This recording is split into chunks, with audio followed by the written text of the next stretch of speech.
Hello and welcome to our game, sponsored as always by Lottoland. Delighted to be back for another week chatting hurling and football, and delighted to have two guests with me today. Nisha is a regular face, but the great Tom Dempsey in the middle there, a little less regular, but great to have you on board, Tom. I'm in the middle here with crooked glasses. I sat on my glasses there about an hour ago, so if I'm looking at the two, he's a bit funny. Don't blame me, Michael or Nisha, So Tom, I'm here anyway. You were usually the man in the corner feeding off Dorn, not usually the man in the middle.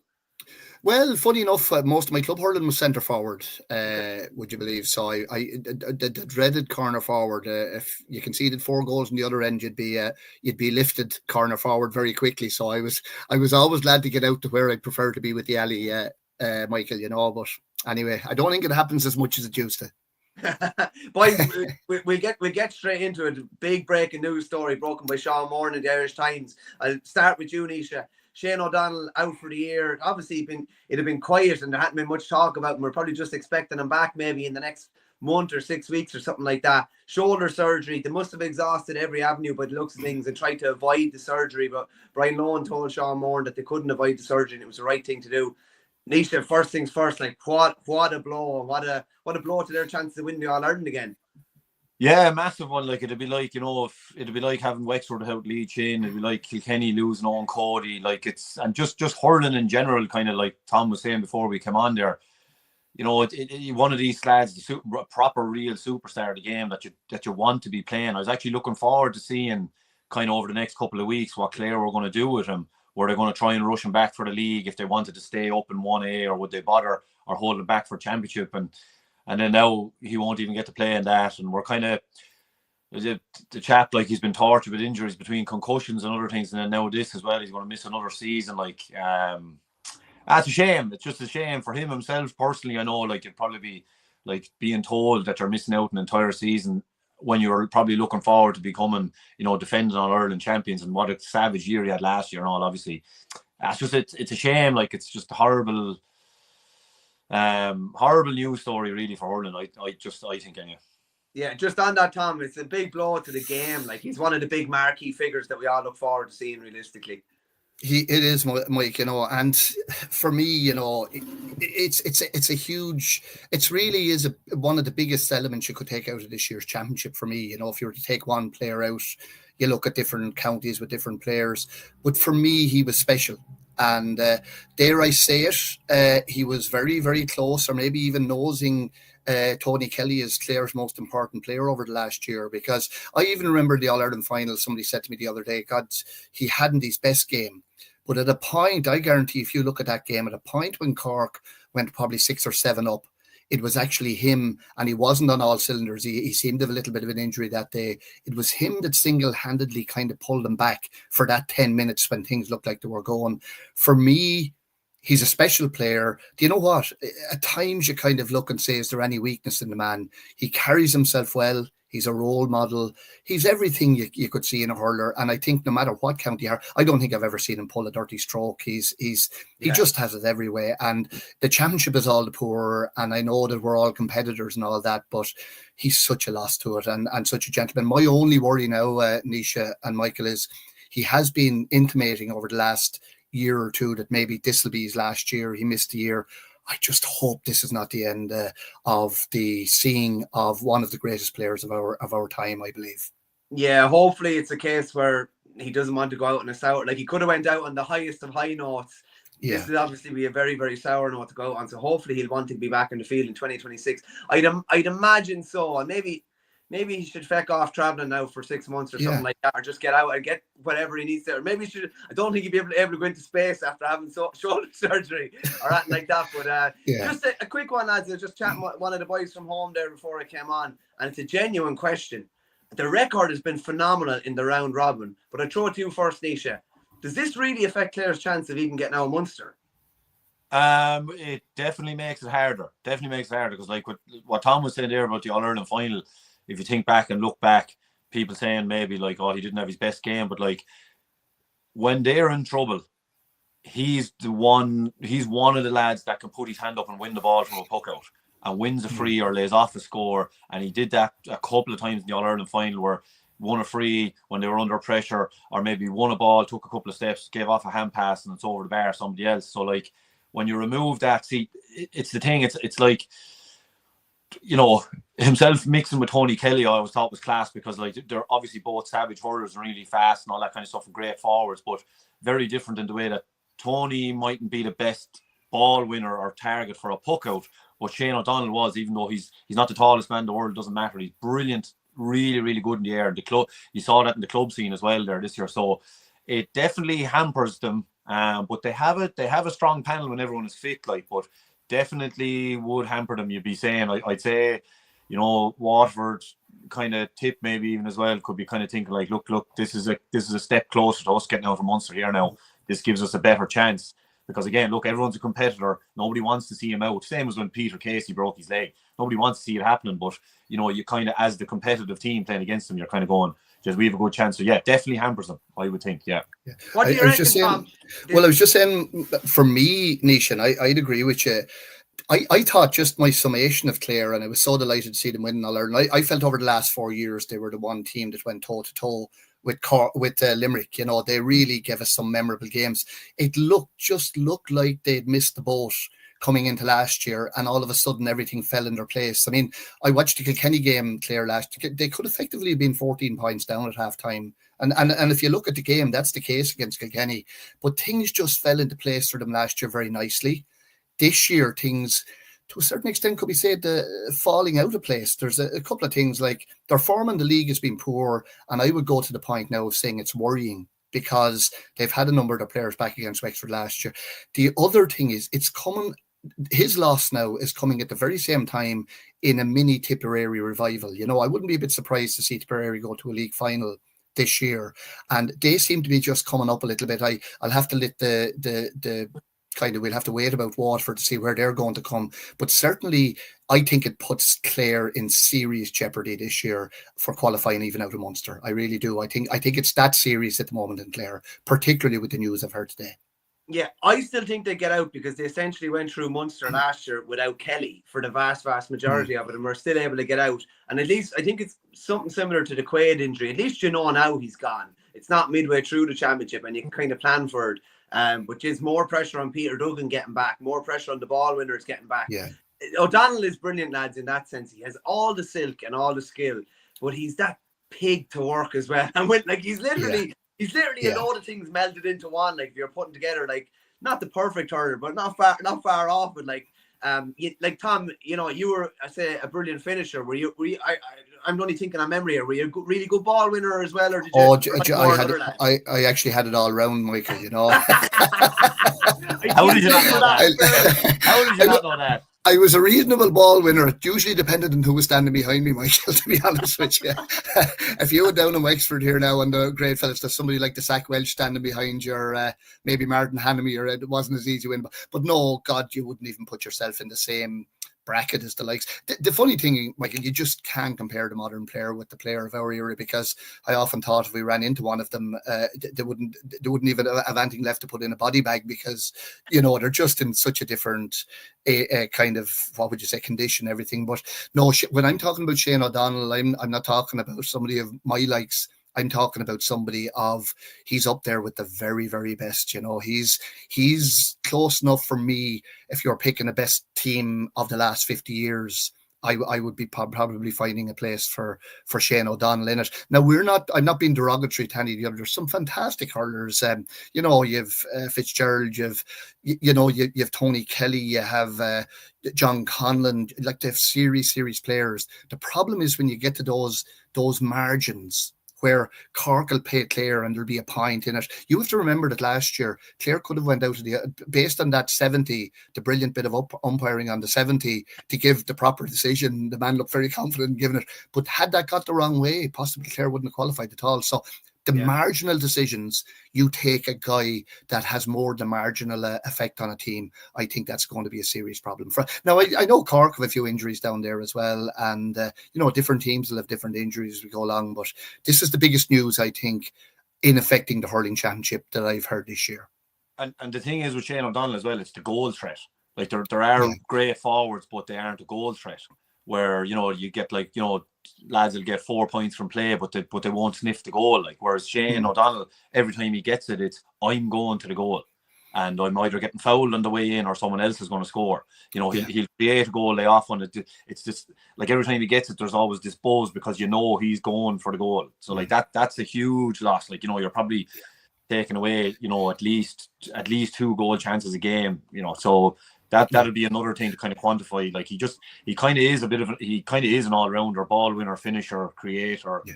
I think you're right, Nisha. If you think even the Wexford game, you know, and I mean, Rory O'Connor was sent off, but Wexford had come back to draw a level, and it was him who won a ball, scored a fantastic goal, effectively finished the game. I've just noticed in the last few years, his ball winning 7 or 8 years ago didn't strike me as much as his ball winning now. And I think since he's added that aspect to it, he became unplayable nearly in the last couple of years. I think he bulked up a lot, Tony, or Tom, after the concussion. He noticeably was a lot bigger, and he was able to take it. He's able to take probably a bit of a hit in the air even, but it was just like to be able to do that and to be able to plonk a ball down on top of a lad and know just he's a fair chance to, and not just winning it, lads. It was the way he often wanted, even kind of gliding in behind almost. He was turned and gone as well. Yeah, it's after listen, it's a big loss to the championship. And you know as well, Mike, we haven't mentioned it, but intelligence. Like the man could carve a defence open by running in the opposite direction. You know, Jesus, I don't want to be, people say we're going a bit overboard. We're not actually here. This guy is an exceptional talent. This is one of the best we've seen in the last number of years. And jeepers, I just hope, and I don't want to go back and I don't want to put the seal of death. I just hope that, given that he was kind of, you know, he was making decisions, and he said he was at the All-Stars. He said he was going to hurl another year. I don't want this to be the last time I've seen this man hurl. This man lit the championship for me over the last couple of years. Yeah, the last 3 years have been absolutely outstanding, in fairness. Do you know what I love, boys, as well? The way he announced himself on the stage in 13, and he dealt with it so well. His performances were unbelievable even before we got to 2022, 23, 24. He was just always, remember he got that belt even down in Kilkenny. Remember it's not a great picture, not for him anyway, but the butt of Murphy's hurl was in through his face guard and everything. He was an unbelievable man to take punishment. So hopefully we'll see him again in a Clare jersey. But this is a somber enough time for Clare, given they've lost their first 3 league games. Tom, your county obviously inflicted a fair bit of hardship on them last weekend, but focus on your boys for a second. You always told me, Tom, and I think that always jumps into my head, the most consistent thing about Wexford hurling is its inconsistency, and you just never know when a performance like that is brewing. Yeah. Look at Michael. I didn't get down to the game last week. I had underage kind of commitments, but I going down to the game, for some reason we always play reasonably well against the Clares. We can get results there. We actually, dare I say it, against Galway as well. Whereas we come up against somebody like Cork or maybe Limerick, and they can blow us away. But there's no point in saying it did come out a little bit out of the blue for Wexford. What surprised me, it didn't surprise me. These Wexford guys, I tell you why I'm delighted we got that result. These guys are putting such an effort in, lads. They're training. I'd know a number of lads that are involved there. I'd know Kevin Foley. I'd know Mark Fanning, one of our own guys in there. And they're just fantastic men. They're going up there to train at 5:30, and even they're coming home at 10:30. It's not a hobby. It's an occupation now, really, this hurling. And I think that going back to training this week, it really gave them a boost. And I think it gave the whole county a boost. But the other thing that's consistent about us, Michael, is that our support tend to be, we're going to win an All-Ireland final, we're never in the middle, or we're going to go to the Joe McDonagh. We need to just keep our feet a little bit on the ground. I think this game on Saturday night is going to probably tell us a lot more about where Wexford stand, for a number of reasons. I think one, last Sunday, whether we like it or not, and Brian Lohan, Dalo said it on a program, Clare weren't up to the mark last Sunday. They're 2 games away now, 2 or 3 games, league games away from championship, and they are not flowing like a team that's going to be playing pretty shortly. So I would worry about them. But from our point of view, Galway do seem to be kind of getting that mix. Micheál O'Donoghue came in, made a few good changes. You know, he has those guys, Brian Concannon, Gavin Lee, so impressive, a lovely, lovely hurler centre back. He's really putting a framework on his team. So for me, Galway will be down to make a mark, and we'll be down to show Galway we're going to be no pushovers. I think Leinster's going to be very interesting this year. So if I could talk to you this time next week, not looking for the job or anything, I think I'd give you a better idea, lads, on whether Wexford are back. But there's no doubt it was a great performance. You know, Lee Chin, great performance. Seamus Casey, we were really delighted with it. And I won't say we're back yet, Michael, but do we ever go away, really? Yeah. Just a word on Chin, Tom. You've seen a hell of a lot of the best Wexford players of all time. You've played with a hell of a lot of them as well. Like, where does he rank? He ranks very much up at the top for me, Michael. I would say, as I'm looking at hurling for the last, I'm probably looking at the last 45, 50 years now at this stage. For me, he's at least in the top three. And I sound now, I criticise when I need to criticise. I'm after moving Shane O'Donnell onto Lee Chin, but there's a couple of aspects about Lee Chin. He's worked very hard on his accuracy, his striking. He's brilliant off his left now. Absolutely brilliant. Rarely misses a chance. But the big thing about Lee Chin, he has power, he has pace, but the power. If Lee Chin has been tightly marked even by two players, he still has that ability to go up and win his own ball. I won't use the word because it's not a nice word to use, but he is something I have never seen before, really, in a Wexford jersey. I would put him, Michael, I would put him up in the top three in the last 30, 40, 50 years. Don't ask me to name the other two yet. Tom, that was my next question. Michael, I'd have to be thinking about that for about 3 weeks. The only thing I can tell you now, straight off the press, Chin is definitely there in the top three. And I'd have to do my scoring analysis to find out whether he's number one or not. But I'll tell you this, we're very fortunate to have him on our side now. Just on Chin, Nisha, like, it seems like I was even down at the game the other day. It's like everybody grows a foot when he's on the pitch as well, and he's such a good out ball. He's so dangerous. He can pick off points from that ridiculous point he got from where his 2 feet were barely inside the end line. He can pick off points from distance or whatever. He just adds so much, doesn't he? Yeah, like, I just think he's class. I love him. I remember when he was like playing football for a while as well. I was like, at the time, just being like, will you ever give up the football? Just go back playing hurling full time, because he was just that good that and thank God he made that decision. Like even remember like that goal he scored against Antrim last year where he caught it with his right hand and the hurl was upside down and he flipped it back and maybe took a couple of steps and whatever blasted into the goal. You're like, geez, again, kind of like Shane O'Donnell and really the best forwards. When you're in trouble and you need somebody to do something, it's him that puts his hand up and actually goes and gets it. Remember we played them in a challenge match there a few years ago and Derek McGrath was over them, and he caught a ball, and like the other thing as well was like obviously we had county players playing as well, but he was just different. Like he just like floated along the top of the field, like not running so effortlessly. I'd almost never seen anything like it before. As lean a player as I've ever been around. And he caught a ball, remember he caught it, and by the time he landed on the ground, he was facing the goal. So he's playing the forward, caught it up, jumped obviously with his back to goal. But whatever way he maneuvered and manipulated, by the time he hit the ground, he was running towards the goal. And I remember just being like, oh my God. And just, he was 2-3 yards ahead of everybody that night. I remember just being like, it's one of them things that like, you know, he's really good, obviously, right? When you watch him playing inter-county hurling. But then when you see him playing in and amongst ordinary, let's say, club players, you're like, oh, this lad's special. Like he really, really is special. He's class. I was just saying, Nisha, I was down in the local leisure centre there recently, and he was gymming and I was gymming myself. Oh wow! And, it's just when you say that he's fairly lean. I actually went, he's a lovely fella, but I actually went over to him and asked him was he ready to leave, because I was fed up holding my breath in the gym. You know, I tell you, he was making a bit of a show of me down there. But he's even for his club this year. You know, he was sent off against Gorey.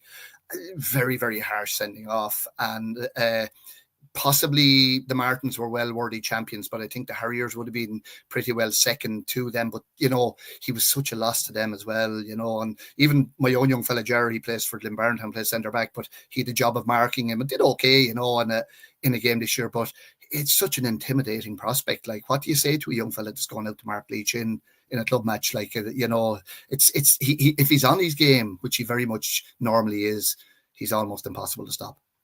Yeah, you need lads doubling up as well and tripling up at different times. It can't be just. It's definitely not a club level. It ain't no one man job. He was one fella last year. I know there was no All Stars from Leinster last year, but he himself and John Donnelly last year I thought were extremely harshly done by last year as far as All Stars went. I thought. I remember just kind of going, like, what more did he need to do? Like himself and John Donnelly, what more did they need to do to win All Star? Like it was just. He's just class. It's what, like I was saying, like it'd be like, you know, if he was injured for the season, everybody would be depressed. You know, you wouldn't. It's not what you want to see. Like he's just, he's class. I love watching. Nisha, it's a whole new debate, and I know, Michael, you'll do a talk about it sometime, the All Stars. But again, I go back to what I was saying. The Kilkenny were 14 points up. It should have been. They were 7 up at half time in the All-Ireland semi-final, and they got no All Star.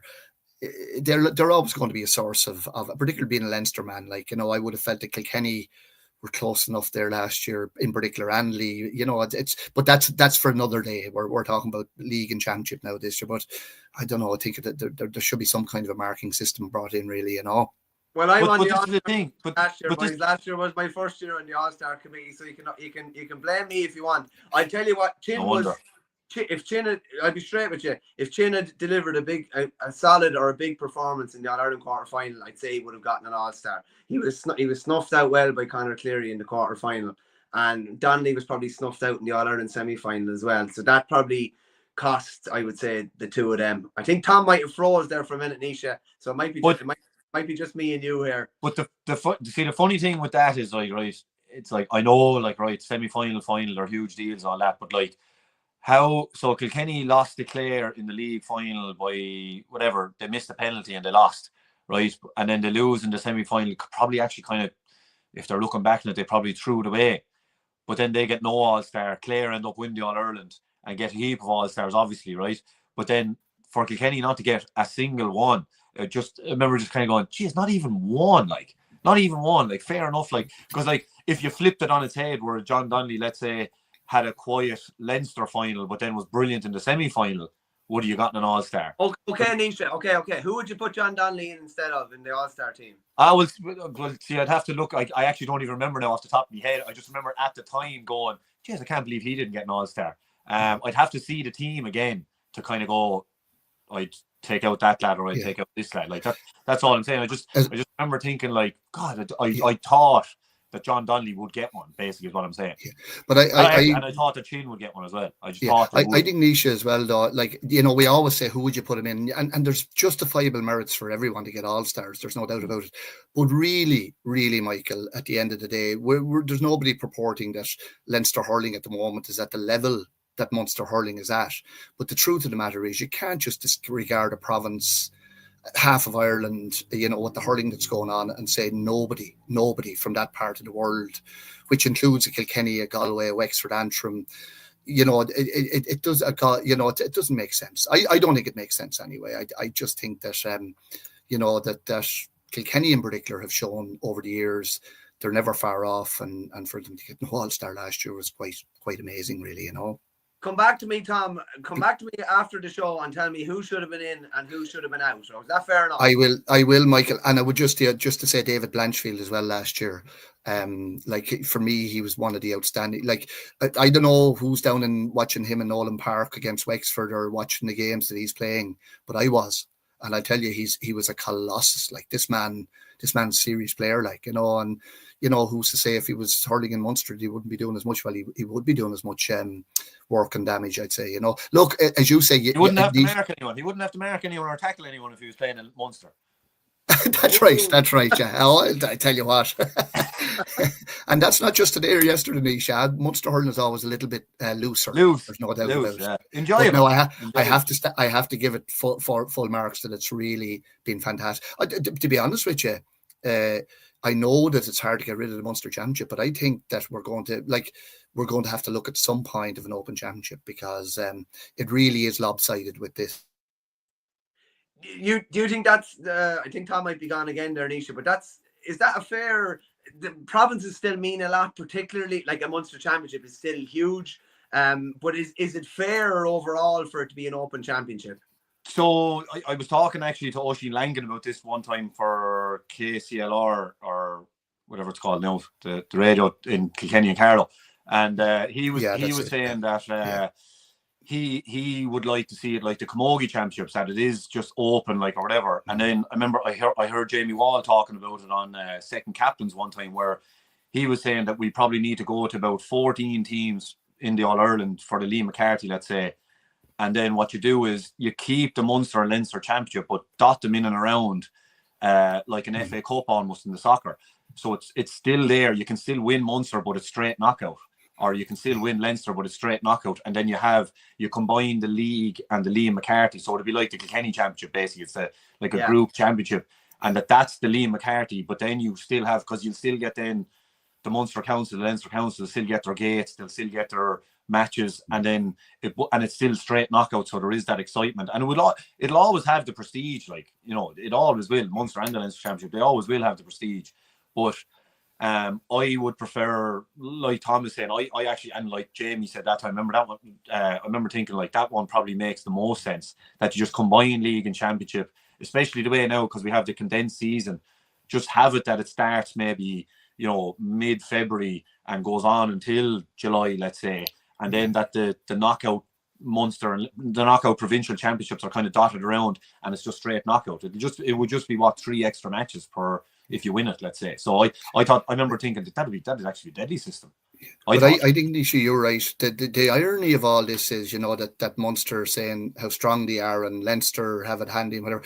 The actual probably big people or the big advocates of not abandoning the Munster Championship are the Munster counties themselves, and yet the Munster Championship is probably it's a drawback to them, because it's such serious. Like, you know, you have 2 major teams going out of the championship early, and then you have the Joe McDonagh coming in, and it really doesn't suit Munster, even though they don't want to get rid of it. And I think if you ask people in Leinster or whatever, they'd have no problem with the fact that it'd be an open draw. It's probably the Munster want to get, and I can understand why that is, but it's actually, it could cause them problems in the long run, because you know. And then just the current system now, like, I just don't like the way, let's say, like Dublin or Wexford or Antrim or Carlow or Tip or Waterford or Clare or whoever are finished hurling in May. And you're kind of going, sure, how are you supposed to be growing the game and promoting the game and all this when, you know, half the hurling counties are gone out of it by mid or early May? Whereas in the football, it seems you can never get knocked out. You could lose 3 or 4 or 5 games and you're still in it. But, you know, I think we're kind of on the right road, I think, to getting the perfect system, but I just don't like that it's so soon for those types of counties to be finished. I think it's far too soon. May is far too soon. I think, Nisha, my opinion, I'm not sure if the Munster Championship would have the same, or the Leinster, if you hadn't got it as part of the overall championship, but I do think that there should be some way looked at, and I know it would weaken the thing a bit, of putting the 4th team in Munster back into the championship instead of the Joe McDonagh, and I know I'll be shot for that. I think it takes the jeopardy out of Munster, though, Tom. It does, Michael. But the only thing is, it doesn't make any sense really having Waterford or Tip, who are trying to build back up, out of the championship, and a team that's won the Joe McDonagh. We've seen it for the last couple of years. They should be just enjoy the Joe McDonagh, play it through the summer, and have it as a separate competition. It's like intermediate or senior. If you win intermediate, you go up to senior the next year. But there's no sense in what they're doing at the moment. And that I think if you wanted to try maybe bring a 4th team in Munster back in some way and work it that way, I think it would be a much better system, really, you know. Yeah, Tom, I won't keep you much longer, but I want to have a quick word. I know you have a bit of a soft spot for Offaly. Who told you that, Michael? I was just saying, you were saying to me there, you know, yesterday, it might be too early for them, but I was saying, Michael, that they are a very young team. Like, there's some great hurlers, you know, and that was a brilliant result over the weekend. You know, I'm looking at Charlie Mitchell, fellas like that, you know, obviously the Adam Screenys, the Dan Ravenhills, you know, brilliant players. Charlie Mitchell's. Oisin Kelly he's a big. What age is Oisin Kelly, Michael? He's around the block a good while. I think he would have started in maybe 17 or 18, I'd say. Yeah. He's block a while, but he had 2 cruciates in the middle of it. Right. He's hurling some stuff at the moment, isn't he? You know, but I tell you what, Tom, he went in full forward the other night when we were struggling, and he got his hand on 3 balls and he put over 3. Basically kept us in the game. And then we were able, we kind of set up a bit different in the second half. We sat off them in the first half. They were flying around passes, bang, bang, bang, and scoring from distance. Conor Burke got 3. Whiteley got 3. They got a few more scores from distance. we kind of pressed up on them, and they had no real ball winners under puck outs. And then obviously the Burke sending off was big as well, and we took advantage of it, fair, and we were very, very cool down the home. We got our shots off, and thankfully they all over. It was a great result, brilliant result. In Leinster this year, Michael, you think about it, Dublin, Wexford and Offaly in particular, and then maybe Galway to a certain extent. It's going to be it's going to be very, very tight for any of those teams. You know, the one thing I would say about Offaly is they're very young and whatever, and people are saying, it might be coming a bit too early. I know you said that to me, but you know what, Michael?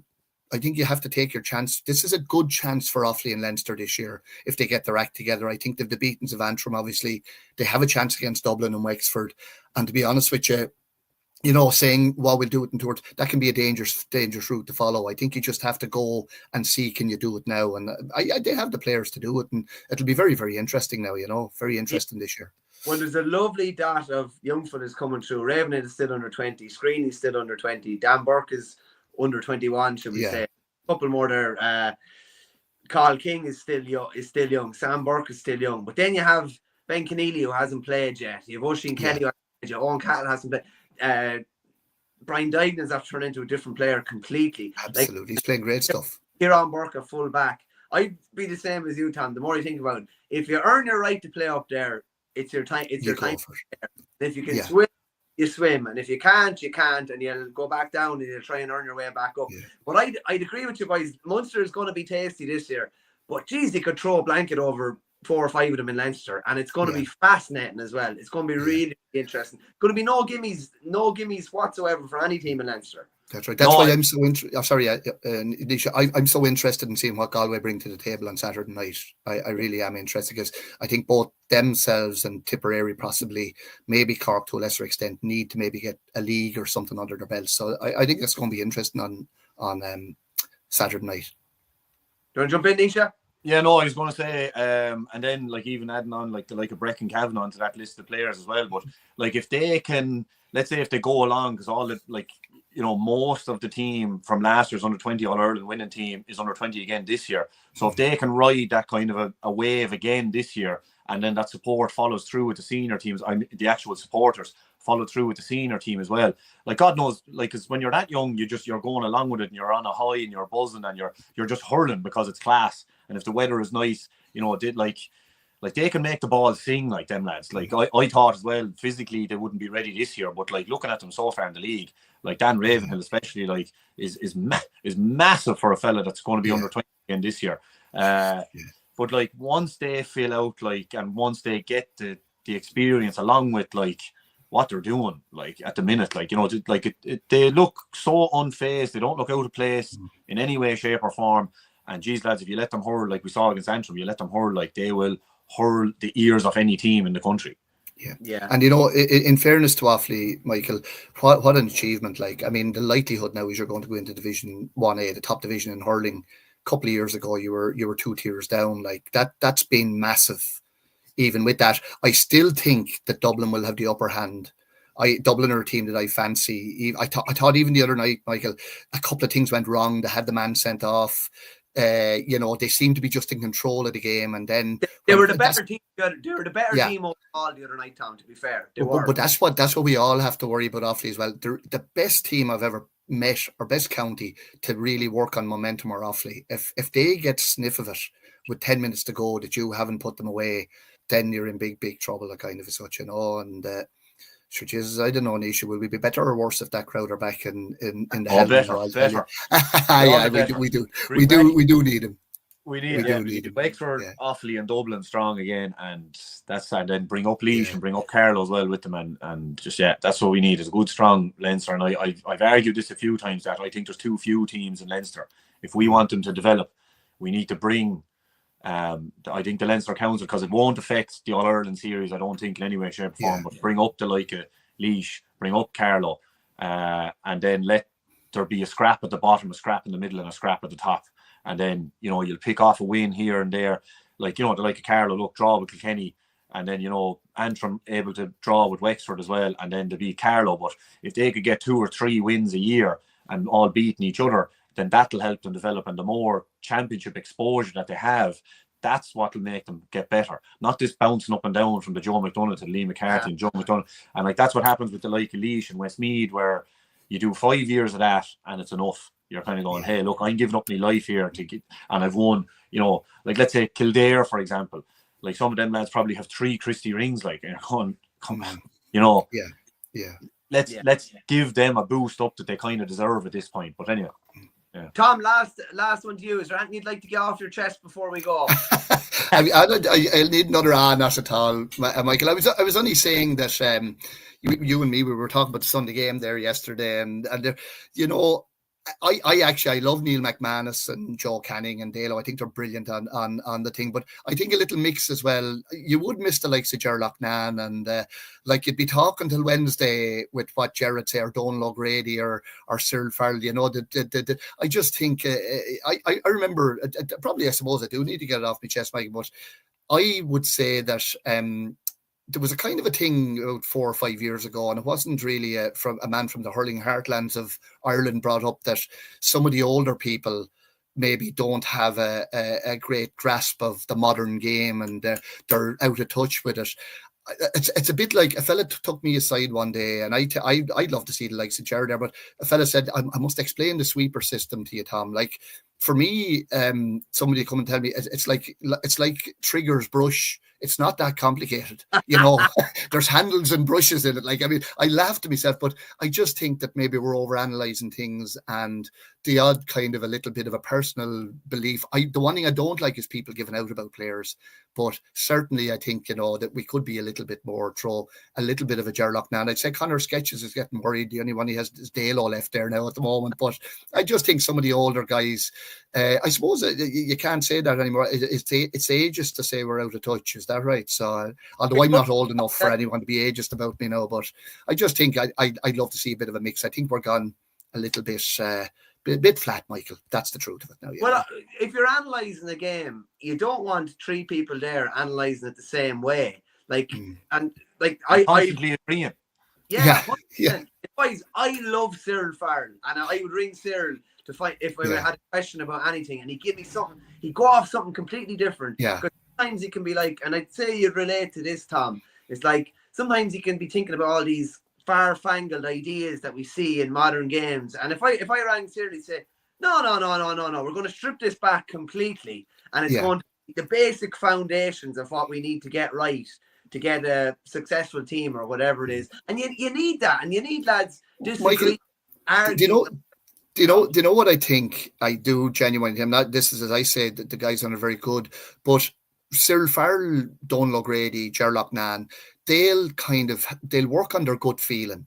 You know, they'll watch it and they're always the guy that works on the gut feeling is probably more interesting to talk to. Like, it doesn't take a genius to know that if I play a diagonal ball in front of Aaron Gillan, no cornerback in the world is going to stop him. You know, it doesn't take an expert to say if I play a really brilliant hurler in the heart of the Limerick defence for the last 20 minutes and they're 7 or 8 points up as a sweeper, that they're going to win. You know, I just think we're over analysing. And I tell you the truth, I'd love to do a little bit of an analysis of how many goals in the last 10 years were scored from direct balls into the square and the ball hopping around or being caught, compared to the balls that have been worked from the full back line to the full forward line. Like, I look at, call me a dinosaur, Nisha, call me a dinosaur, Michael.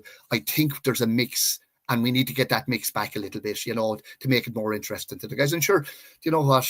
I know Joe Brawley might be everyone's cup of tea, and I wouldn't agree with everything he says, but I'd be talking about him till Thursday after the match now, you know. But he doesn't seem to suit the powers that be, and that's the bottom line, like, you know. No, and because this is the thing, is like it's gone overly analytical and statistically driven to a point where the eye test and the people that know have now, it's like, you know, when you just know, you've been watching hurling your whole life and playing, and the game ebbs and flows and there's trends emerge and all that, and next thing you'll see the stats and it's like, oh, these lads have 64% possession, and you'll be like, do they? And you're kind of going, do they?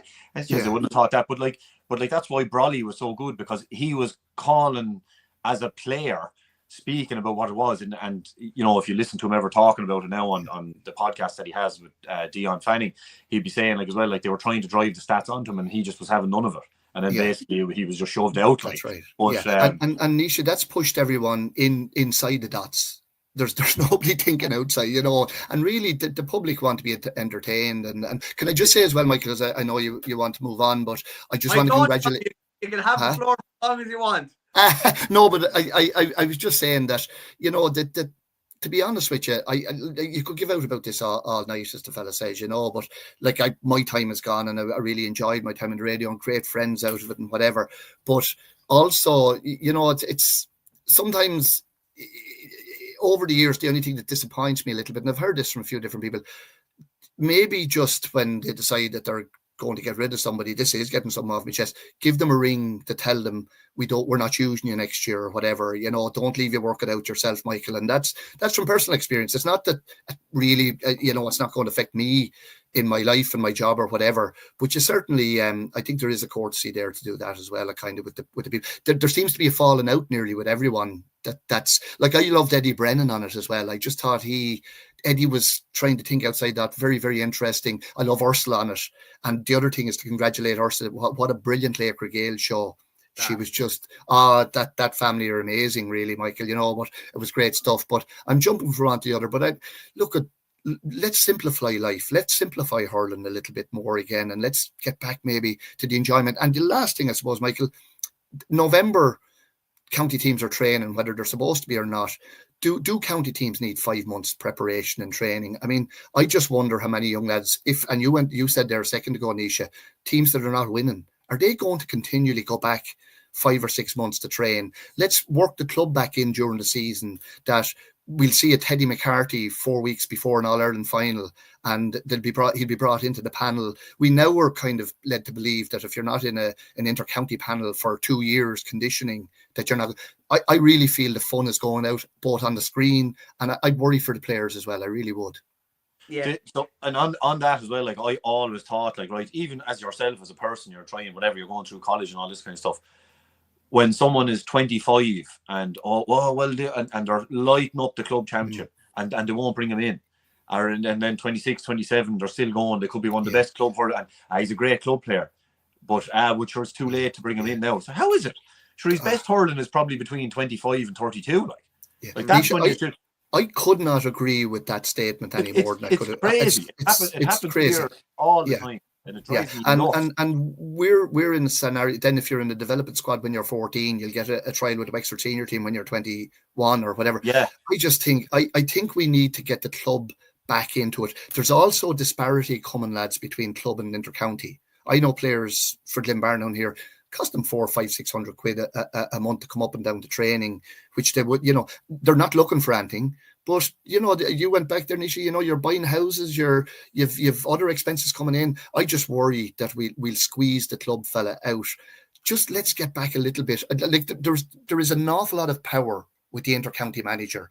And a good friend of mine said, until we take a bit of that power back, players are afraid not to train. Players, like, you know, they're saying county boards are telling them they can't train. Look, they're training bloody 6 days a week. And I just don't think it's acceptable. I really don't. But that's another debate for a long time. Yeah, I'm going to leave you on this comment and come in from a viewer, Tom. John Maher, great to hear Tom Dempsey. All the very best to him. Scored best point I ever saw v Limerick in Belfield in '97 league from the corner flag. Unbelievable. Remember that one? I don't fully remember, but I tell John thanks very, very much. But John, it's the first bit of it. But I probably had my eyes closed, Michael, and it was even better from that point of view, you know. But no, thanks very much, John. And do you know what? We've the greatest game in the world, lads. Don't over complicate it. Please don't it's quick ball, make room in the forwards, find the man. There's not a lot of, you know, I think there's an awful lot of fellas out there trying to reinvent the wheel, and it kind of is driving me around it. I'm probably only saying it now, but it's been driving me around the twist for the last couple of years now, to be honest with you, you know. Tom, I really appreciate your time. You got a lot. To tell you, a lot of stuff there off your chest now. You'd say you're a stone lighter. You can go and look at Chin in the mirror now in leisure. I'm straight down to the gym now to see what Chin is lifting, and I'll see could I lift it. You know, it's but no, I've the Prickly Rose of Shelmalier to MC tomorrow night, and wow. I have a table quiz now tonight with the hockey club. So busy times for me, so it is, lads. Good man, Tom. Fair play to you. Thank you for your time. Lads, it's been an absolute pleasure. Listen, take care. Look. And Nisha, I have to ask you this. What club are you with at the moment? You kind of complicate things for me. I don't know who you're with. I'm the games development officer at the minute with Nagoya Loga. We're the fully Irish language GA club in Dublin, based in Lucan. So I'm living here now in the area and all. So once I realised my senior club hurling days were over, I said I'll join our son Nakusha, Nagoya Loga. So anyone in Dublin, by the way, here's a recruitment drive for you. Anyone moving to Dublin who wants to improve their Irish or is looking to hurl or play Gaelic football through Irish, we're the place to go. So that's what I'm with now, Tom. I'm loving it. Michael, he's finally settling, Michael. He's finally settling. Yeah. The house, Tiger Woods generally. The house we bought is in Lucan as well. So at least now I'll actually be in the parish. Exactly. Well, I'll tell you the truth. Yeah, you want the money to buy a house there, I'll tell you. Listen, lads, it's a pleasure. Pleasure, Michael. Pleasure, Nisha. And listen, you take care of yourselves. Up Wexford. Good man. Something we didn't chat about, Nisha, there was probably the biggest result of last weekend. And again, it was one of the biggest shocks in the history of hurling. It was Donegal's win in Letterkenny against Kerry. I know you would have come up against a couple of the boys. I was chatting to Danny Cullen there during the week. He's had 21 years with Donegal. His brother-in-law, Declan Coulter, originally from Armagh, is a year older than him. Sean McVeigh is mid-30s. He's at it a long time. Chris McDermott has over 100 caps. After keeping everybody together, and like Déise was fairly basking in a win like that if you're at it for 20 odd years. But one of them. I saw there somebody there was a stat on Twitter there that it's the first time that they've ever beaten a team that has won the Liam McCarthy. And actually, I think it's the first time they've ever played a team that's won the Liam McCarthy. Outside of London. And so they beat them. Like it was classic. I remember, like Danny played with Coola for a year, I think, and I was on a stag with him as well before. And then Declan Coulter, Danny's sister did well now to rope Declan Coulter in as well, like to add on, because poor old Declan, he had lost. I think I was commentating in 2020 when Donegal finally won the Nicky record, and poor old Declan, I think he had lost 3 in a row, including one to us with Derry. So he finally won, and then like they've been progressing a ferocious amount. And I've a cousin involved with Setanta, I think it is, with a hurling club there as well. And it's growing all the time. And like the other thing as well is like, and people be like, "Jeez, I didn't think to be hurling up there." Well, like it's because we're not exposing enough people to it. Like Tom was saying there, like the more people we expose to it, the more people will play it. Like instead of going, that's a football area.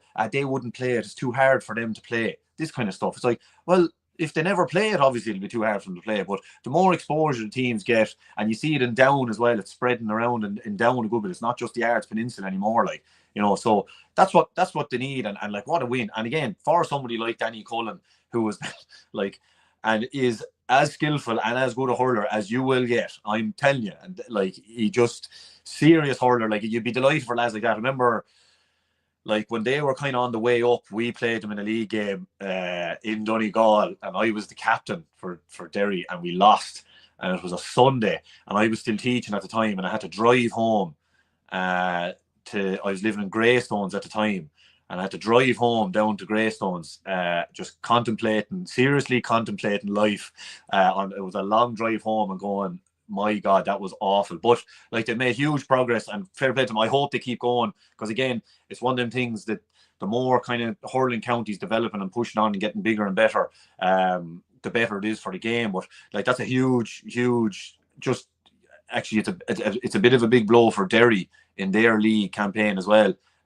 Because all the kind of head-to-heads and the score difference and stuff will come into it, like, because you would have been probably expecting that Kerry would beat them, and then you know that Derry could maybe jump ahead of Donegal there or whatever, but not looking like that now. But a huge win. Like what did you say price they were? What 18-1 to win a game? 18-1 to win a hurling match. Yeah. Like did Lottoland have that price, or who had it? I think they did, to be honest with you. Yeah, I think they did. I don't think they took too many nibbles on it now somehow. But I think Shane Conway went off injured, and obviously Fionn McAsey's not involved in this year, which is a huge blow. But like, there's obviously always two sides to the story. One side of the story is like another part of the incredible kind of Donegal rise, and the other part is obviously the negative side, and Kerry probably slipping. A team that was in 3 McDonagh finals in a row, and they're slipping down now, and if they're losing some key personnel like that, that's not good for them. Obviously, Donegal go to Kildare this weekend. They still need more points. They need another for their last 2 games to be sure. But if they to be sure of safety, and as you say, the last thing, like with Carlo last year, the last thing you want to do is get the biggest result in your history and then get relegated a couple of weeks later. So that's crucial for them, obviously, that they stay. Yeah. They're in a good spot. They just need to get a result, but they have Kildare, and then I think they're hosting Down. Meath beat them a point in Park Talchin, which was a bit of a killer for them, but it's going to be interesting, and I think they'll have a lot more eyes looking at them, even from afar, and just following the results to see whether they can back it up. So that's definitely going to be an interesting one. Just Déise, would be very remiss of both of us not to talk about Ray Ryan's passing in Cork. So sad. I actually hurled against him back in the day. I hurled against him for SARS in a challenge game, and he was part of the kind of new Cork team that came in during the Gerald McCarthy time, and he was one of the few lads that was kind of kept on. Very, very sad, obviously. Brother of Pat. Can't imagine what they're going through at the weekend, and obviously they play Kilkenny down in the park on Saturday, but it seems a bit difficult to even talk about that match much because of what's going on there at the minute. But it is obviously a big game for the two of them, because they both need a result if they want to kind of progress further in the league and maybe get to the latter stages and potentially qualify for a final. Yeah, that's I'm down there with TG Carr as well, actually, and you kind of think of it now, even going in like last week, when you're looking at the fixtures and stuff, but before you hear the news, like you're kind of going, this will be a good game now under lights in Páirc Uí Chaoimh, when both teams will be looking seriously to win, especially because Kilkenny missed the game and then Cork were beaten by Tip. But now you're kind of going, like, if you're Cork there, like, how do you prepare for that game? Like, how do you prepare for that match where you kind of go, like, where you genuinely would be kind of going to yourself, like, does this even matter? Like, does it even matter? And in the grand scheme of things, it doesn't. But, like, of the unimportant things, this is the most important thing. Do you know what I mean? It's a weird kind of a thing where you could say, like, right, this doesn't matter, I don't care. Or you could say, look, lads, let's do this for the Ryan family here. Let's try and get them some kind of bit of positive news. Obviously with a death, like, there is, it doesn't really matter, but, like, let's try and show some kind of support in some way by giving it our all, because that's what they would want and that's what they would have done themselves too. So it's a funny one. Like, this is the thing, is it's like, what do you even say about the games? It's like, right, the two teams are going to play a league game. What would have been like this class, probably teetering on championship level match, now might be dampened a bit, like. Yeah, no, it definitely will be. Just on that, there's 2 other Division 1A games. Tom kind of talked about the Wexford Galway game. That's definitely going to be interesting. Galway obviously came down to Wexford Park last year and left with their tails between their legs. And they're obviously hosting this weekend, but Wexford come in on a bit of a bounce. Galway obviously had a good win over Clare when we last saw them as well. It's funny, you were talking about players in their like mid-20s or whatever not been called into county pans. Like, I'm fairly sure Anthony Burns is 25, 26, 27, in around that area. So, like, there's a fella that could easily have not gotten a chance. Potentially, if there hadn't been new management in, maybe he wouldn't have had. But he's definitely a kind of a late bloomer. I believe he played a hell of a lot of soccer and wasn't even really a guaranteed starter with Knockray up until kind of last year, essentially, because if they had everyone, he wouldn't be playing. All of a sudden, it's like, I totally agree with you. If someone's on fire in the club, just strike while the iron is hot. Get him in there and see whether he can perform at that level. And Burns has obviously shown that there's definitely something there to perform at that level.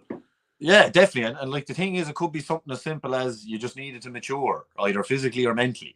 It's just one of them things, or something clicks with you and you see the game completely different and you understand things, and you might start taking better care of your diet, for example, because you get a better education on that, or you actually understand what fitness is. You're not just kind of going along from game to game and training to training and just not doing anything extra, but then you actually start looking after yourself and physically and mentally maturing, like I was saying. So I think it's mad, but every time, I don't know, I think he was playing with Cork Bon Brannock was telling me there they played Loughrea second team in the junior championship, and he was playing. I think it was not last year just gone, but the year before. He was just playing for second team, and just that was it. Like playing with the junior team, just tipping away. Like, and you kind of go, and then within 16, 18 months, he's starting for the county team. Like, and this is the thing. Like it happens. Like, so it's great seeing him get the chance because just again, he's one of these forwards where you don't know what the hell he's going to do. Like he's electric. He gets the ball. He's fair dangerous, and we talked about this before. He has a bit of development in him, but like that's what you need inside there. That like he's putting his head down. He's putting his hand up to win the ball. He's putting his head down. He's going for the goal. And then between himself and Conor Whelan inside, like, and we'd already seen how well they worked together there that night against Clare. It's like, they could have something really special, really dangerous there. Like, so be exciting. And every time I hear his name, now this will be just stupid, but every time I hear his name, I keep thinking of Larry Burns from The Simpsons, that he just like comes up out of nowhere and just like, another, this illegitimate son of Galway hurling that just landed in. He's just like, hey, look, I am good, So that's cool. Every time his name comes up, I just keep calling him Mr. Kearns. That's. But, I agree with Snrub. Just a question in there from Detox 101. He just says, is Keenburn allowed to play this weekend? Very unlucky to get the line. Listen, right? There's different types of sending offs. If you put a stroke on a lad and there's like malice in it, that's one thing. But if you go, your initial shot is blocked, the ball bounces, you're winding up the pull, the ball is there when you're pulling, it's flicked away. Like it was a nasty enough pull. But to me, that's not a red card. No, that's just my view on it. I didn't think it was a red card at the time. And I still don't think it is now. And just even from chatting to Keith Rossiter after, I haven't heard anything about an appeal or anything like that. And you're probably going to hear it in the next maybe 24 hours, maybe. But I'd be amazed if they didn't appeal it. And I think they'd be very, very very, very stupid not to appeal it, because there was no malice in it whatsoever. It was just mistimed, and it was a stonewall yellow, but I don't think it was a red. Yeah, more often than not, they're yellow cards, like, because like that. It's not as if your man had it in his hand and he lettered him across the legs. Like, it's like, yeah, just a mistimed pull, like, and yeah, it looks wild, all right, and to the uninitiated, but like that happens fairly often.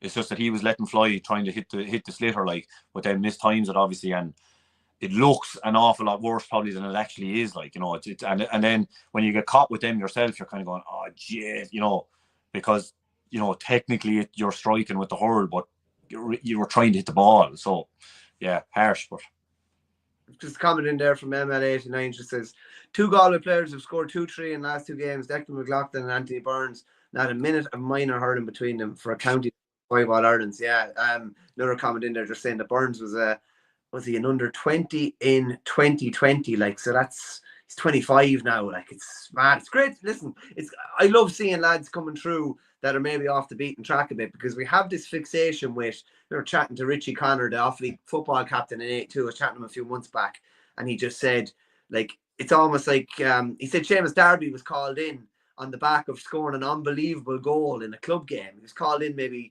3 months, with 3 months to go to the All-Ireland. It just wouldn't happen now. Because he's not on the program. He wasn't doing the program that the boys were doing. Like, sometimes I do agree with you. The eye test, you just have to. If there's someone lighting it up, you just strike while they're in his heart. I see him with horses the whole time. It's like Hedgehoe. It's like Hedgehoe with Dublin. Now, I know he's back in there now, but like for years, like, you're kind of going like, why is this lad not like? Just me, in my opinion now, I'd always kind of thought, but you're like, Vincent's are one of the best senior club teams in Dublin, and he's their best forward. You're like, well, why isn't he even on the panel? Like, how could he not even be on the... No, unless he was saying himself, like, I don't want to. But clearly he wants to be, because he's in there now. Yeah, it's a strange one. If this question it comes in every week. The question has probably been asked, but where's Shane? Shane is in a different world at the minute, and we hope to have him back soon, but no promises. And I don't think he'd be coming back unless Tipperary are going well. So I know it's 31 counties usually against Tip, but if you want him back, Tipperary are going to have to be going well. Okay, so you're all going to have to be rooting for Tipperary over the next while. You never know then when he might reappear. ML89 just says Éanna Burke, another one. Yeah, like, Éanna Burke was in around Galway panels. He's an All-Ireland medal from 2017, but he hardly played a minute of championship. It's funny for a lad that was like, he's so good at club level, so good. He just probably never got a sustained run maybe at county level and never really got a chance. We just fly through a couple of the other games, Nisha. Waterford and Dublin, that's a big game, obviously, in Walsh Park. Waterford, after getting back on the horse, they have a good few of their best players back. Prunty played the last day and was very, very good. Dessie's obviously back. No sign of Austin Gleeson yet. Stephen Bennett was togged the last day. They have a good few of their better players kind of coming back now. And like, this is the game. Like, this is that's right on a knife edge, in my opinion. What do you like? How do you see that one going? Yeah, probably because it's in Welsh Park, you might have to tip it in favour of Waterford. But you know, Dublin are playing well. I know they were beaten by Offaly, but Dublin are playing well, and Neil O'Callaghan has them playing a nice kind of brand of hurling and all. They're enjoyable to watch. The one thing, like, and kind of has been missing for a while, and that's where kind of I'd always thought that like a Hedgehoe would come in, is the ball winner. That when you're under pressure, that whoever's in goal, Gibbons or Sean Brennan or whoever, that you can just put your hand up in the air and go, you puck it here, and then you puck it. The other night, that really that's what I mean. It's like it's a big thing that kind of, I think people undervalued for a long time in hurling, and now we are starting to see the results of that. That it was all this tippy tappy pass and drilling it to hand, and not practicing win the ball in the air. And it's just like, now you see how vital it is that it's gone so far the other way, that now that person is even more important because you can relieve so much pressure. So yeah, it'll be interesting, like, because Waterford seem to be tipping along nicely and quietly, and now lads are coming back in, they're getting ready for championship. And I think, now I've said this probably for the last 2 years, which is whatever, but I think, and when you think of it last year, like, they really, really made a balls of the group in Munster, like, where when they drew with, they drew with Tip. Whereas, like, if they had a beaten Tip like they should have, Cork wouldn't have come out of Munster at all. And you kind of go, this year now, they probably seem to have a bit more pep in their step and maybe are enjoying it more, because there's, like, Waterford people over the team, and Waterford people love hurling. Like, they like playing it the right way. So it'd be really interesting to see. I'd say they've had this game targeted for a long time. And this is now, because it's coming near the end of the group, that there's a few players coming back. And I wouldn't be surprised if we saw close to Waterford's best now this weekend now. So that'll be, hopefully I get to see that game now, actually. Yeah, they obviously had that disastrous result against Carlow earlier on. Yeah. Kick off the campaign. Carlow had a game under the belt. Waterford didn't. But this is kind of a de facto. Well, Carlow have been written off in all this. They haven't played many games because last weekend was suspended. Postponed as well. But most people are seeing this as a potentially de facto kind of semi-final to see who would join Offaly there. That's providing Offaly beat Westmeath this weekend. But on the flip of that as well, Carlow play Antrim this weekend in Dr. Cullen Park. Carlow have a win and a draw so far. They've just, they haven't played that as many games as other teams. They're still right in the mix. If they look after their results, they beat Antrim when they played them, they beat Laois when they played them, and they beat Westmeath when they played them. They're in very, very good shape. It'll come down to head-to-heads against Waterford, which they have a favourable one, and the against Dublin. So they just need to take care of business. Yeah. And sure, this is what we want. This is what I keep talking about, is that, like, the more stronger teams in Leinster, the better it is for the league and the better it is for the championship. Because, like, between Offaly, Dublin, and Carlow, and, that's what we want. Them pushing and competing to be pushing back up into Division 1A and make that a stronger division again as far as Leinster is concerned. So, yeah, look, like, Carlow, they've, like, when you think of it, when you lay it out like that, like, you probably have to be saying to be favourites in all three of them games, especially the way Antrim are going, and it's at home in Dr. Cullen Park. You'd have to be kind of notching them as probably heavy favourites there, and then you'd be kind of like, hurling, you never know and all this, but you'd be kind of expecting them to come out on top against Westmeath and against Laois as well. So, that'd be 6 points, massive boost for them, and they'd be right up at the top come the end of the league again, pushing for promotion into 1A. Which like, I wouldn't be shocked at one way or the other, and it's kind of what they deserve and what the direction they've been going for the last couple of years. It'd be mad if they were playing 1A and potentially still in the Joe McDonagh, which could be. Well, listen, actually, let's not be too smart about it. You could have Offaly and Carlow potentially both playing 1A. They could both be in the McDonagh, depending on how the Leinster Championship goes. So that'll definitely be interesting. Just a quick one, and I'll let you go on this one. What did you make of Davy's comments after the Antrim game? He had a lot to say. He was questioning their fight.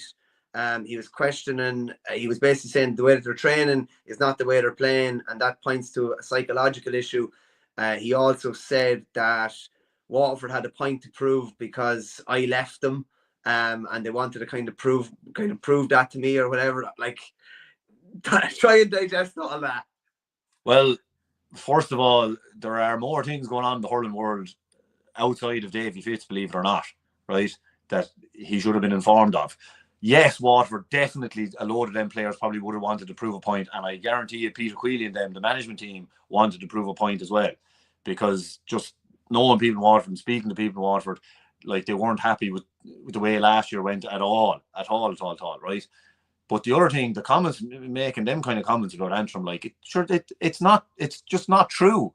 It's not true. So what were they doing under Darren Gleeson? Nothing, rolling over and dying. Sure, that's not what happened. The results said the opposite, in fact. Like, they were in a do or die game against Carlow last year. Carlow had drawn with Kilkenny. They were in a do or die game against Carlow to stay in the championship, and they beat them. They went and they did the job and they beat them, right? Wexford came up to Corrigan Park and they drew with them, right? They beat them last year. Or sorry. Yeah. Yeah. So what's that based on? That's mythology there. Like, you just pulled that out. Like, you can't just like, oh, this isn't going the way I thought it would go, so it's all your fault. No, it isn't. It's the same players that were there last year, and actually some extras that weren't there all year last year. So, and then, oh, we're not playing in matches the way we're playing in training. Well, okay, but you're playing against each other in training, right? Number one. Number two, if that's an issue, that's a management issue. Like, you're picking the team and telling them how to play and putting them out in the field. Every game is different. Every team plays differently. You have to make sure, as the coach, as the manager, like any coach, any manager, I don't care who it is, right?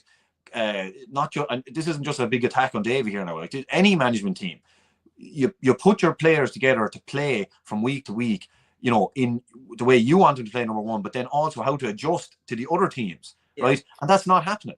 That's just not happening. So you can't just turn around and be like, it's all the players' fault. And also, how long have they been training together? Like, talking about their fitness and their strength and conditioning. But sure, you've had them in there since probably November.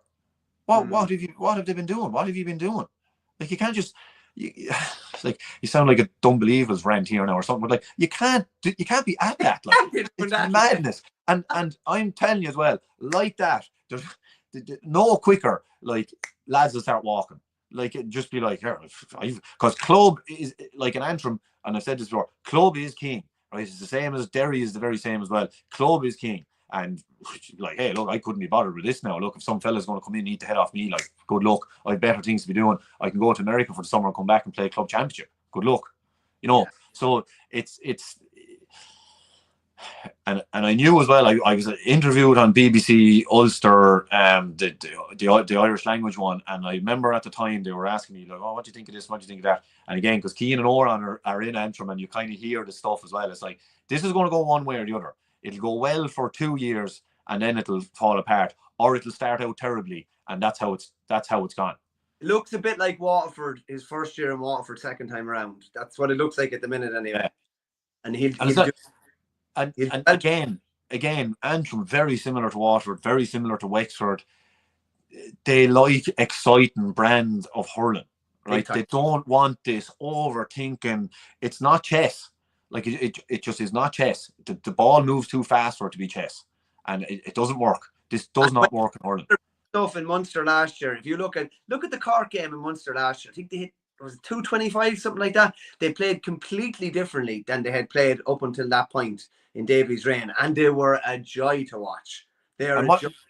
What was the stat you had up there as well? They averaged over 21 points a game under Gleeson. Now they're only averaging 14. That's 7 points. Yeah. They've averaged they scored 17, 14, and 11 in 3 of their games, with no goal obviously scored. And then the 225 against Westmeath was the outlier. Westmeath are bottom of the table, obviously. They've scored 2 goals in 4 games. Under Gleeson, this is Division 1 games. Under Gleeson, they scored 30 goals in 21 games. So, like, it was, like, I just think it's very disingenuous to the manager that came before you. And I think it was similar to Liam Cattle. But listen, that's that's his issue, and he has to try and turn it around. They definitely have the hurdles to turn it around.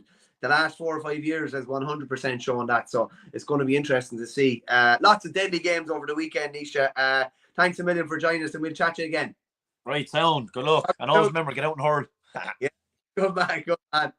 Delighted to be joined now by Adam Minan to look through the football over the weekend. Adam, how's it going? Good, Verney, how are you? Good, boy. Good.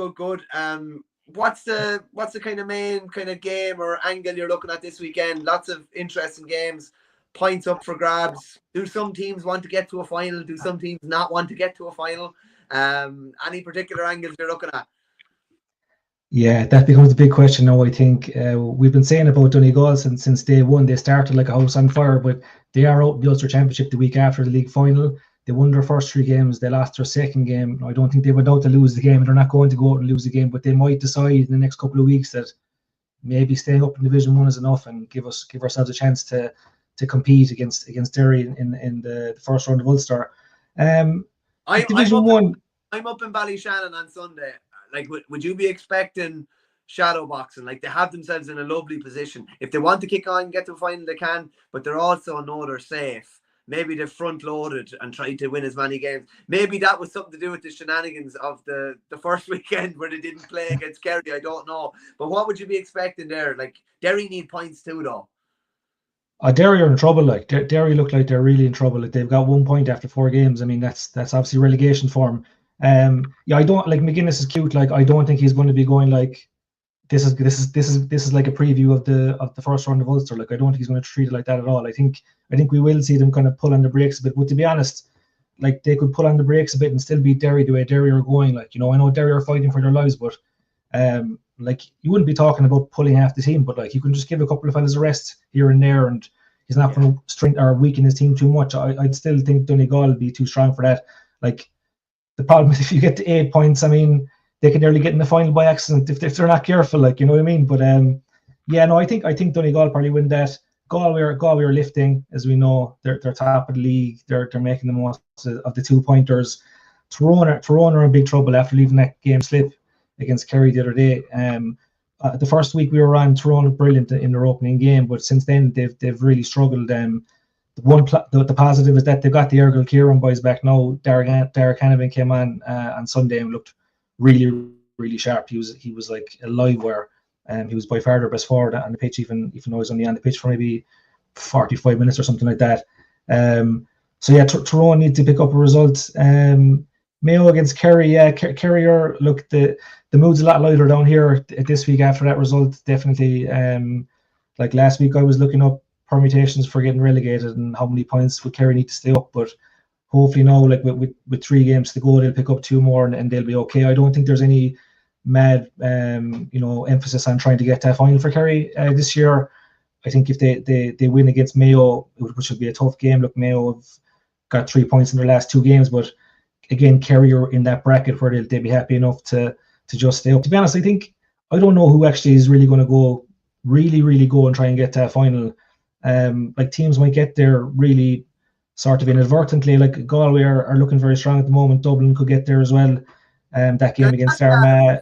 Ask you quickly, Martin McHugh was advocating for getting rid of this league final and just whoever finishes top of the league, like what happens in a lot of leagues, whoever finishes top of the league, like the Premier League or whatever, they win the league, and that's that. Because you can't reward a team with an extra game and it's potentially a week before championship. Like, that's not a reward for performing to your best every week.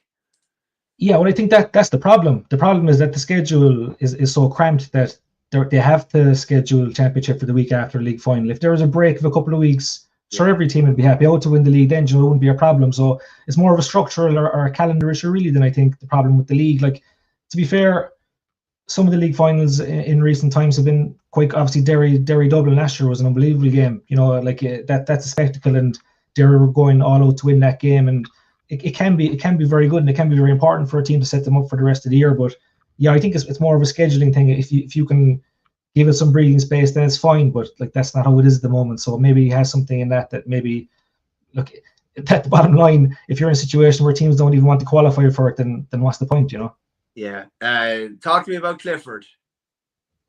How long have you got?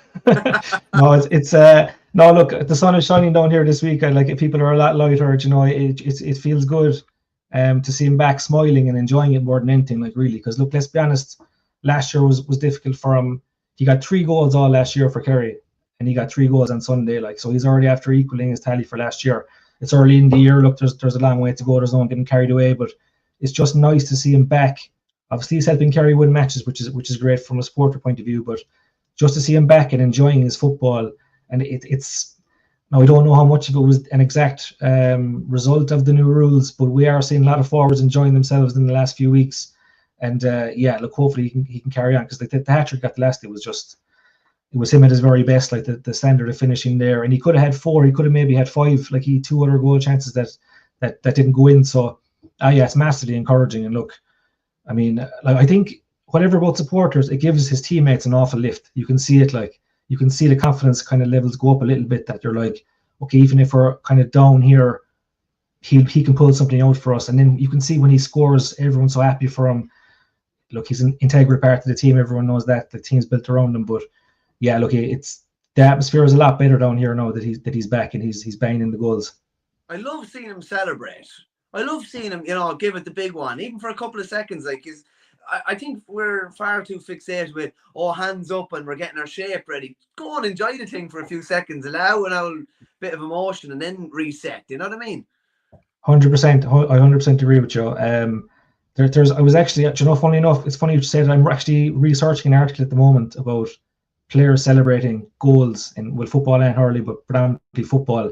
So I might be at it for a while now, but I'm trying to get in touch with some famous fellas with some famous celebrations to talk about it. But yeah, look, Conor Mortimer is one that jumps out straight away. The Michael Jackson. Yeah, he actually has a good clip flying around. I saw it somewhere.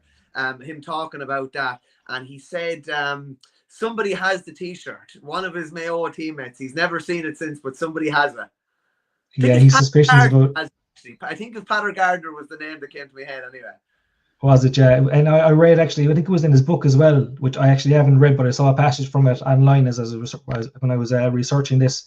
But yeah, that was what was he at? Like R.I.P. Michael Jackson. Like, where did it come from? But he was that type of fella. But there's a funny story about him trying to put it on inside in the dressing room before the game, that he put the Mayo jersey on first and kind of fed the thing underneath his head, and like he didn't want anyone to see it, so no one knew he was going to do it or anything. Like, he's just a bit of a madman, I'd say. But yeah, there were some great celebrations. Like, going back, there was a Cavan fella, his name escapes me now, but he did a Ravenelli in the 97 Ulster final. He got a great goal, and he put the top over his head, mimicking Ravenelli. So there's a few. But yeah, no, Clifford's like, he's unbelievably passionate fella. Like, he's a very passionate, like, playing club football, whatever it might be. Sometimes he has to keep himself calm, and because fellas try to wind him up or whatever it might be. But when he can get a release of emotion like that, like, he doesn't shy away. Like, and I think even after he got that first goal, the camera cut away, but I'd say he was giving it enough into a fella's ear there, a Tyrone fella coming on the way back up. Because look, obviously all these top guys, they get enough of it from defenders. So when they get the goals, then it's nice to give a bit back. So yeah, look, more of that hopefully over the course of the season. What do you make of this comment here, Adam? QQ just says Cian O'Neill has Kerry playing very slow possession football. What do you make of that? Yeah, I think it's hard to get a read on Kerry at the moment. I don't think that it's like they haven't put much of a focus on the new rules, which is really strange. Like, we're 4 games into the league now, coming up to round 5. Like, they're not scoring 2-pointers. They're the second worst 2-point shooters in the league so far. Like, they're not even getting into position to shoot. It's not like they're getting closed down or whatever. It's like they haven't really thought about it yet for some reason. The same with the goalkeeper situation. Like, they haven't brought Shane Ryan up at all. Like, really, yeah. Not in the sense of, like, he might come up and kind of recycle the ball around, but he's not attacking. And like I've seen plenty of Shane Ryan down here playing for Rathmore. Like, he's a brilliant forward. Like, Shane Ryan could be, if he wasn't in goal for Kerry, he could be on the panel as a full forward. Like, he's that good. Like, one of the most dangerous goalkeepers in the country under that rule at the minute. Like, he could be up there with Morgan. Really, it's very close. Like, vying with him at best. 100%. Like, he's an unbelievable shooter. Like, he can shoot from distance. He's strong. He's got a turn of pace. Like, and I just that signals to me that they haven't focused in on the specifics, and maybe they're holding fire for later in the year. I don't know. Like, some teams like Galway have clearly done lots of work on their 2-point shooting. like other teams are utilising their goalkeeper. Even Kerry, when they played Dublin, and Dublin were playing against the wind with the 12, they had the 12 versus Kerry's 11. It's like Kerry didn't think like, okay, what's going to happen in that situation? If you know what I mean? Like, like if a team does that to us, how are we going to defend it? And they just sat back and let them do it and kill time, that's what Dublin were trying to do. So, like I'm not overly worried about it. Sure, like I know we're still in February, but it is definitely, I think, tactically Kerry they're behind the curve at the moment, I would say. And look, Cian O'Neill's got a big reputation. Maybe it's intentional. Maybe it's that like, okay, we're going to wait till we get everyone back in, and we're going to target getting these things right for the championship. Maybe that'll be the case, but definitely at the moment, I think tactically they're not where other teams are. Yeah, I'd be amazed. They must be holding something back. Cian O'Neill lectured me in college back in the day, and the boys had him even for Sigerson. He was over the Sigerson team. Like he'd think forensically about these things. I'm sure he's looking at all sorts of ways around the rules and ways around exploiting inside and the 3 men inside and the lads that are going to have inside. It does look like they haven't really shown their hand yet. When they will show their hand is another story. But I suppose maybe that makes them a lot harder to analyse for opposition going forward if they're just kind of playing straight up. Maybe we're going to see something at some stage in a knockout game or one of the group games or something that we haven't seen before. But just on Kerry, Adam, there's obviously a sad passing. Your own clubman, Johnny Cullity. You might just tell the viewers a bit about him. Yeah, it's a sad week for the club and for the community. Johnny passed away aged 88 on Monday evening. He's a guy that I would have known. He would have trained me underage. Your Legion. Legion. Yeah, Clarny Legion. Yeah, Clarny Legion. So like Johnny won 5 All-Irelands with Kerry between 55 and 70. He won his first All-Ireland as a corner forward, actually. Picked up an injury and he ended up playing in goal for another, I think, 7 more All-Ireland finals and won 4 of them. So he's kind of he'd suit the modern rules, I'd say. He could probably play both roles, goalkeeper and outfield. But he was a great hurler as well. I think actually hurling was his first love, funnily enough, for a Killarney man. He loved hurling. He played Kerry Minor when he was 14 in goal. He played 5 years Kerry Minor. He won an All-Ireland Junior Championship with Kerry in '61, I think. Like it's not common for fellas from Killarney to have hurling championships at any grade really, but he won a county championship with Killarney. Yeah, he won football county championships with East Kerry. He won East Kerry championships with the Legion. He was just an unbelievable, like a high achiever, brilliant at every sport. He actually managed Kerry between 72 and 74, which people kind of forget because it was right before Dwyer's golden years. So Dwyer came in 75. He was there 72, 74. They won the league 3 times in a row, and he brought through some big names like that. Went on to have big careers. So sometimes his managerial career is kind of overlooked. He went on then in the late 90s to be a selector for Jack O'Connor for the under-21s, and then between 2004 and 2006 he was a selector for the seniors when they won 2 All-Ireland. So look, he was just an unbelievable fella, like so humble for a fella who's so accomplished. Like you'd never know it. Like he would never ever talk about it. Like he trained us underage, like I said, and only for the fact that my father telling me who he was and what he had done, like he wouldn't even know. He was so unassuming. Just a legend of the club, a legend of Kerry GA. And yeah, look, obviously the funeral was this morning, but I was down at the removal yesterday, and just your thoughts to be with his family at this time and all his friends. And yeah, look, it's a sad few days for the club, definitely. Yeah, deepest sympathies from all at our game to the Cullity family. Just from last weekend, I was in at it, Adam. I was looking at it. I was in for the first half with Dublin and Derry, and just any premature writing Dublin off or wondering whether they're going to be there or thereabouts. And I think it was you that asked the question, and I said it to about 10 different people in Croke Park.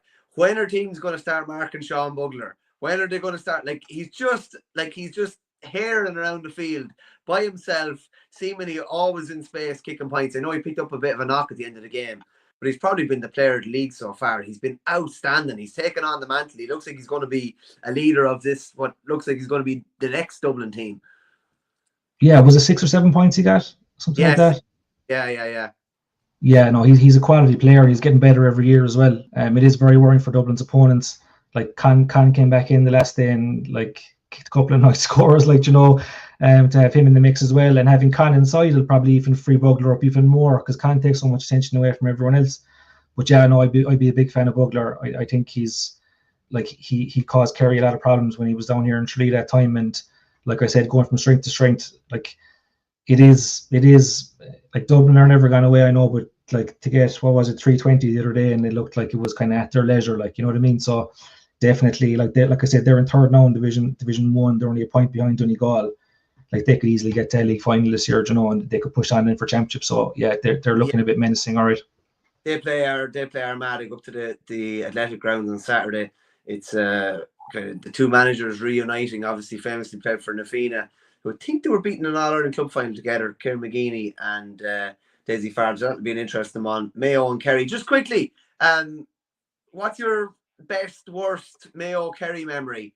The one that immediately jumps out for me is that exhibition of kicking that Maurice Fitz did in the 97 final, and particularly that one. I think he kicked it off the ground. Did he kick a sideline off the ground with his left underneath the Hogan stand? Anything? I don't say Mayo Mick, obviously, but so what's your best memory? Great, it's mad. A great rivalry, obviously different provinces and all that. Yeah, it just came out of nowhere, really. Look, I suppose it came as a product of just being kind of contesting for competitions. But 97 was class. No, I was a bit. I remember it, obviously. I'm not that young, but I remember it, obviously. But it's more a game that I remember looking back on and looking at the highlights, like Maurice Fitzgerald. That one you mentioned there under the sideline was class, and then to seal it at the very end, he had kind of a very long range one with his outside of the right from on the far side into the hill. That was class. Do you know what? I have a good memory of, I think it was the first ever, might have been the first Super 8s game, or one of the first Super 8s games, Kerry against Mayo down in Killarney. It was a beautiful day, and Kerry won that game quite comfortably in the end, but it was 2019, I think, and it was the game that sort of made people think, geez, we actually might have a chance this year. And they got to the final kind of unexpectedly with that young team. Clifford was only kind of starting out, Sean O'Shea was only starting out. So it wasn't a final or anything like that. To be fair, some of the finals that Kerry and Mayo did have in the 2000s, Kerry kind of were a bit too strong in those matches. As for bad memories, was it 2017 semi-final? Mayo beat Kerry in the semi-final after a replay. Andy Moore and had a great game. He got Footballer of the Year that year, I think. That was a tough one to take, and it was kind of right in the middle of that run of kind of 8 years when Kerry weren't really. After that year, Kerry kind of dropped off for a season quite badly, and then it took the Cliffords, the likes of Clifford and Sean O'Shea, to come back in to kind of rejuvenate things. But it's a good rivalry.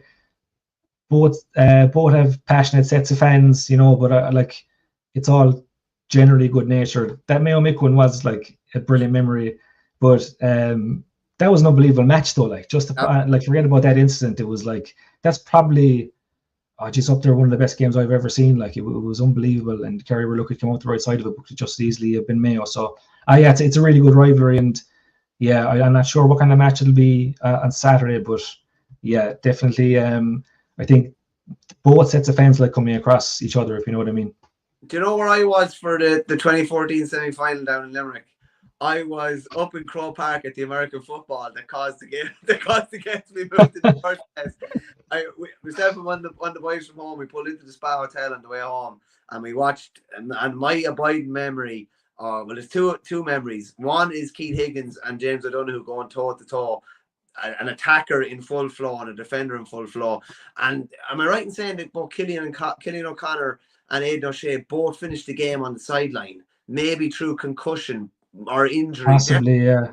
I remember that was kind of an abiding memory. I remember them standing there with Horn on the sideline after, but they were two fantastic games. We'll briefly touch on Division 2. Like, I'm looking at the table here in front of me, and it is definitely the best division in the league this year. Anyway, you have Monaghan on 6, Meath on 6, Roscommon on 6, Cork on 4, Louth on 4, Cavan on 4. Down in Westmeath are in a bit of trouble. But like, the result of the weekend was probably Meath's win over Roscommon 218-17. And I don't know, I think there's a bit of a swell of momentum already behind Robbie Brennan and behind this Meath team, and they've been crying out for something to support. Even they got really behind that Tailteann Cup winning team, and then it kind of fell off a cliff the year after. But that was a big win against what had been one of the most impressive teams in the country to that point. Listen, Meath's a good footballing county. Like they shouldn't have been where they were the last few years. And yeah, it was a massive win. Like what was it, 218 to 17 points. Roscommon. I watched Roscommon and Monaghan the week before it. I thought Roscommon were really good. Like, so it just goes to show you how competitive it is. Like you said, 2 points between sixth and first. Like that's unbelievable stuff altogether. Like that could go any direction whatsoever. Yeah, look at Cork this weekend. Cork will be disappointed the way they lost to Monaghan. Was by 7 points. They're at home to Roscommon now, and like really that's their home games are going to be pretty important now if they're going to put up a challenge there. Like I think Cork have something in them, like that they could put up a threat, but it's so open. Like, geez, you couldn't call it. No, there's some deadly games, and in fairness, and it's the highest scoring division by a mile as well. The teams are really going after the new rules, you'd have to say. Briefly, just touch on Division 3. Offaly had a good comeback against Fermanagh, but it was a case of too little, too late. Ended up being beaten. Not the county scoreline you see too often. Offaly ended up with 3-6. It was 3-6 to 113. Not something you see too often. Kildare still flying high there, 4 from 4. Plus 56 scoring difference. Offaly are still second on 6 points. They play Leitrim this weekend. You'd be expecting them to get 8. You have 4 teams on 4 points there. Then as well, you have Laois, Clare, Antrim, and Fermanagh. So, yeah, Offaly obviously have a couple of games to come there. They have to play Clare yet. They've lost to Fermanagh, obviously, and they've beaten Antrim. And they have to play Kildare too. So, max probably Offaly are going to end up on is probably 10. That give themselves a fair out shout if they do end up on 10 as well. And then just in Division 4, you have Wexford top of the table, 3 from 3 with 6 points. Most other teams have played 4 games. Limerick on 5, Tip on 5, Wicklow on 4, London on 4. Did a right win last weekend against Tipperary. And you have Carlow and Longford on 3, and Waterford are down the bottom. Just a final thing, Adam. We're getting used to the All-Ireland structure and getting acquainted with it, and now it's going to be gone next year. I don't know about you, but that kind of took me, kind of blindsided me a small bit. It wasn't really something that was been discussed about too much coming up to Congress, but the new rule is that the structure is going to change again next year. Yeah, it's flip-flopping all over the place. We don't know what we want really. I think there was a lot of calls for the group stage before it came in, but I think they got it wrong. Like having the kind of backdoor entrance, if you want for the third place teams to stay in it. I just don't think that was the right way to do it. You 4 groups of 4, and only 4 teams are getting eliminated out of those 16. Like, it's just like I would have been happy enough keeping the group stage, to be honest. But just get rid of the third place team going through and just go straight into quarterfinals, or do you know what I mean? Like I don't see the need for that. But yeah, it happened down in Kerry as well. Kerry switched to a group stage for the championship. And after a couple of years, people are like, no, we don't like it. Go back to knockout. So it is sort of a variation. It's not like straight knockout. It's going to be every team's going to get 2 teams, or if you lose in the first 2 rounds, you're going to get a second chance, basically a second bite at it. So like I suppose people do like seeing knockout games, but I think there was scope to keep the group stage and have that kind of league structure. Like I'd be in favour of just completely. I know you mentioned it in the hurling part of the show today about joining the championship and the league together in some way.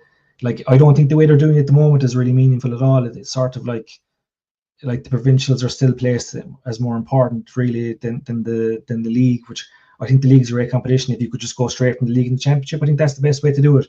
But yeah, look, next year there will be, I suppose, more jeopardy. You can lose 1 game, and after that, you're in trouble. We did see situations. I'm not sure. I can't remember who it was last year. Was it Derry or someone? Derry lost 3 games and ended up in the knockout, sitting there in the quarterfinal. Exactly. Yeah. So you could win 3 games or lose 3 games and win the All-Ireland, like, which I don't think is right either. So there's a balance there. But yeah, look, I suppose compared to what was there last year, I think next year is going to be an improvement. Yeah, good stuff. A couple of less games obviously in it as well. We'll be back again next Thursday, folks. Delighted to have our sponsors Lottoland on board. And Adam, I'll see you again next week. Good man. Good luck, Verney. Thanks very much. Thanks, Pat.